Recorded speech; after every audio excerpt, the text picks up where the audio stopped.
Benvidos a Ondas Inclusivas, o espazo onde as voces da diversidade se fan escoitar.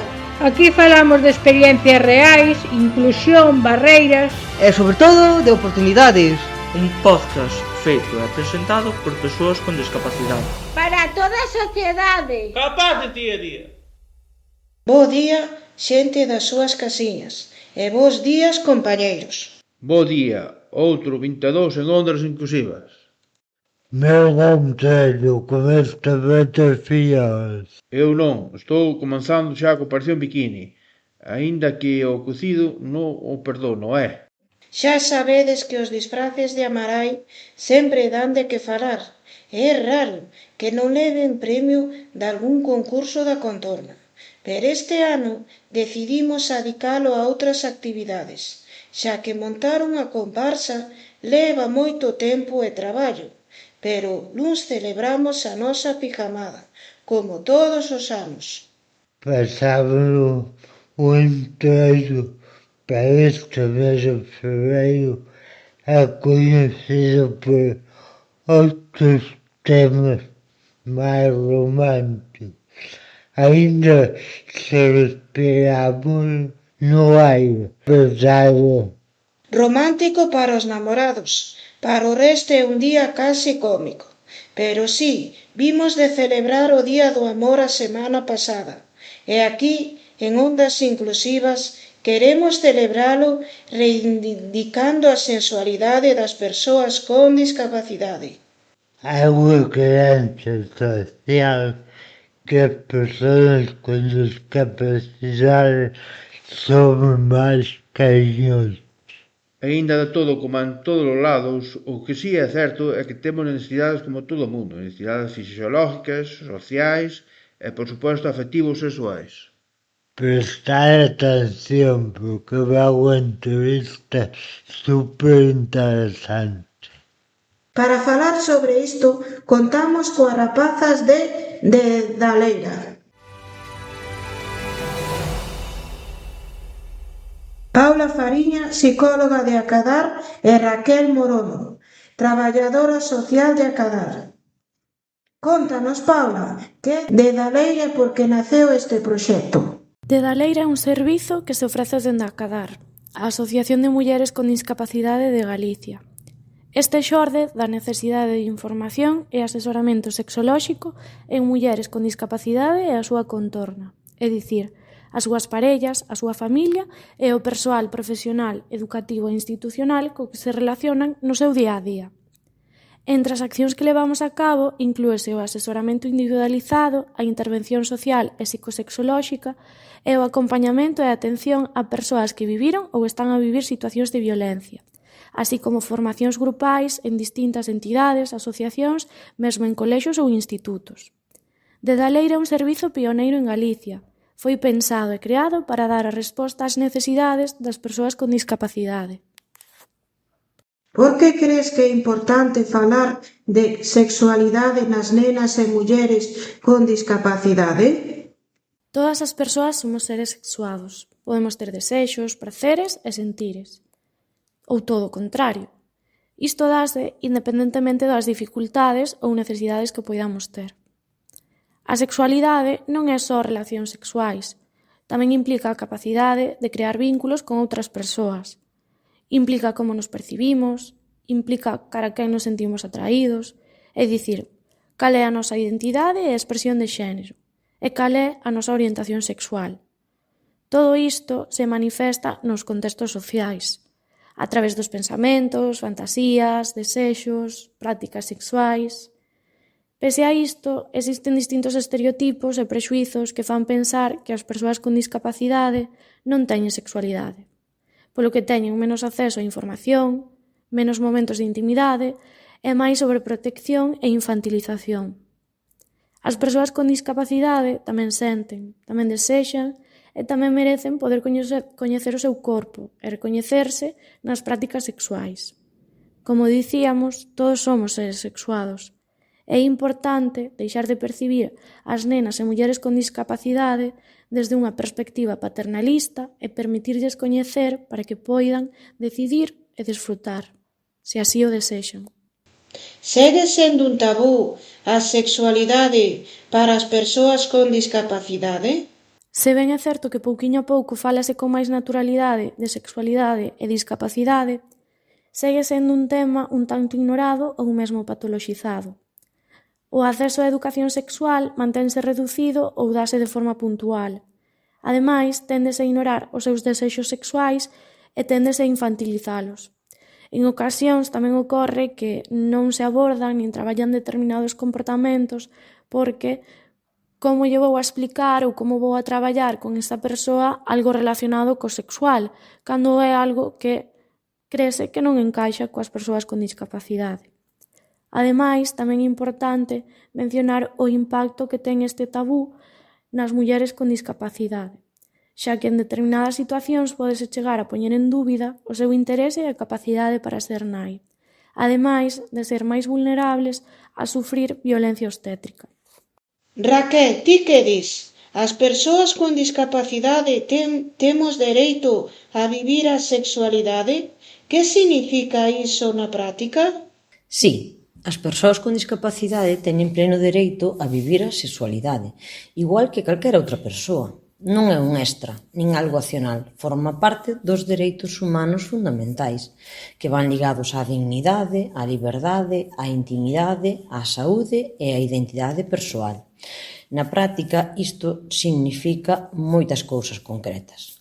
Significa ter acceso á información e educación sexual adaptada, clara, comprensible e respetuosa. Significa poder tomar decisións propias sobre o teu corpo, as túas relacións e a túa vida afectiva, sin infantilización, sen sobreprotección e sen imposicións externas. Significa ter intimidade real, espazos privados, tempos propios e respeto polos límites persoais, algo que moitas veces se vulnera nas contornas asistenciais ou familiares. Significa poder relacionarte, namorarte, ter parella, explorar o desexo e o placer, con apoios cando sexa necesario, pero sen control. Nin xuicios morais. Significa tamén ter acceso á saúde sexual e reproductiva, á xinecoloxía, uroloxía, anticoncepción, prevención de ITS, acompañamento emocional e psicolóxico, con profesionais formados e sen actitudes capacitistas. E significa algo moi importante, estar protexidas fronte á violencia e aos abusos, contando con información, recursos, apoio e credibilidade cando se denuncia. O que se ven a resumir con todo isto é que o dereito á sexualidade implica vivila de maneira libre, informada, segura, pracerosa e digna, co nivel de apoio que cada persoa precise, pero sempre dende o respeto á autonomía. Paula, que cousas se nos negan ou se nos proíben moitas veces? Durante as formacións que levamos a cabo en Dedaleira, moitas veces atopámonos con situacións nas que as persoas con discapacidade non coñecen diferentes formas de hixiene íntima ou non coñecen que é un método anticonceptivo. Por exemplo, teño un implante no brazo, pero non sei por qué nin para que serve. En ocasións, fanse prácticas sen proporcionarlles información, sen ter en conta que o seu corpo é seu. É fundamental que as persoas con discapacidade poidan ter acceso á información para así poder decidir sobre o seu propio corpo.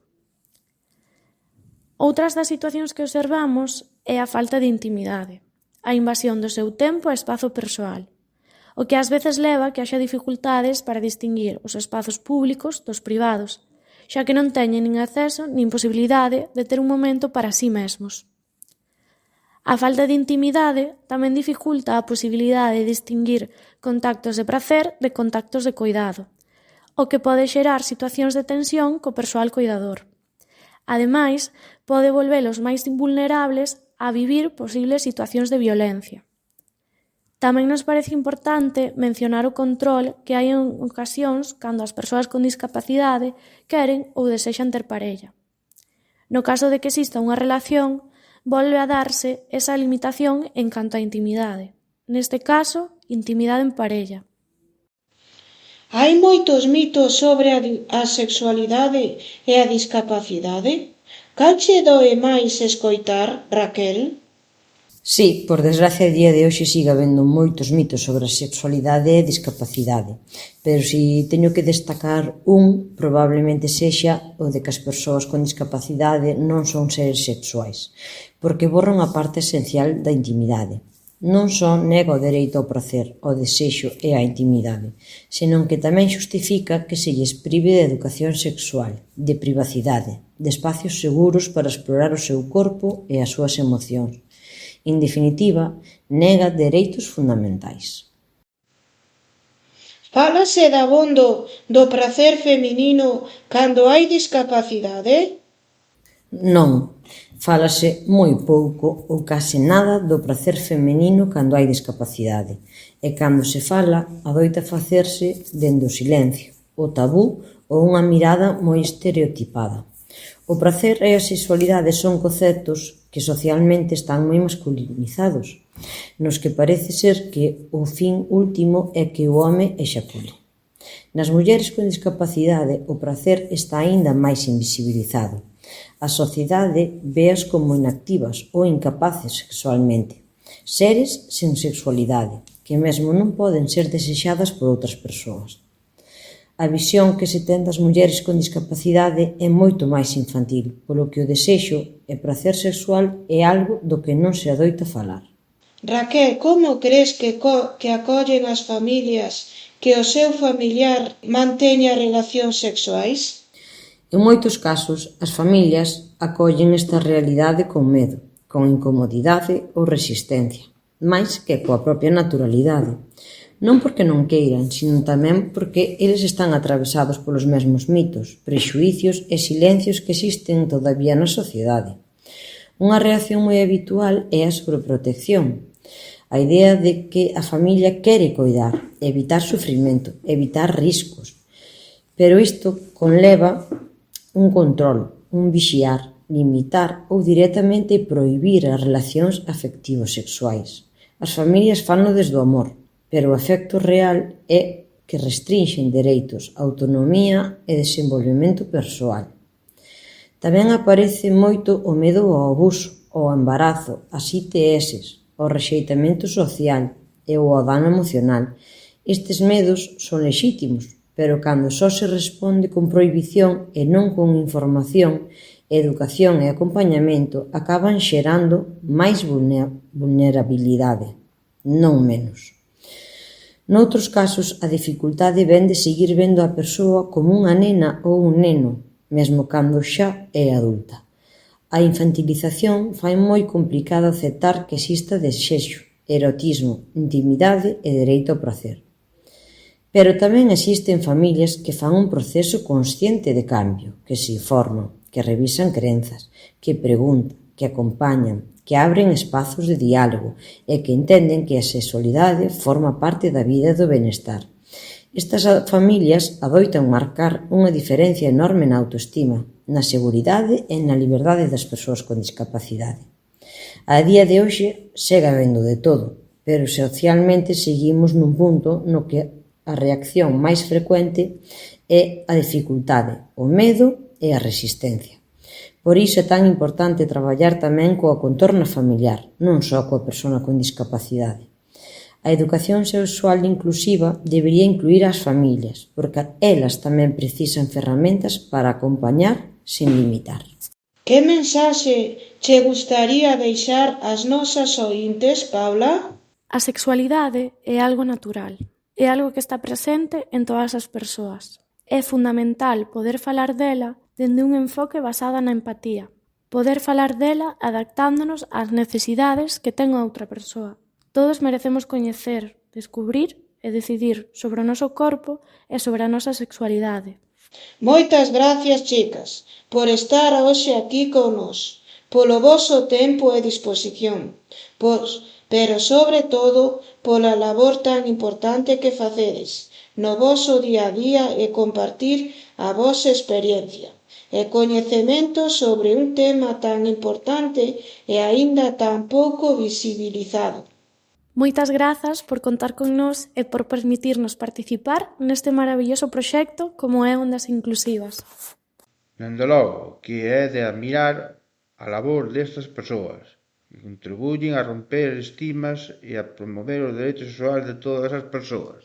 Desde logo que sería un placer contar con profesionales deste nivel no noso podcast.